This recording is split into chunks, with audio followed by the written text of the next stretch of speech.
Paliparin mo na yun. Hindi. Ha?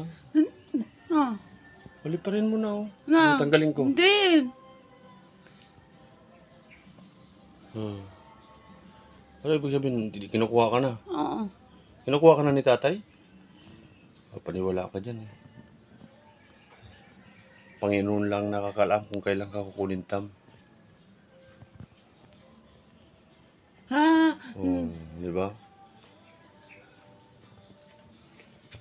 Ito guys, yung ano. Paru-paro kinakabahan si Mrs. guys.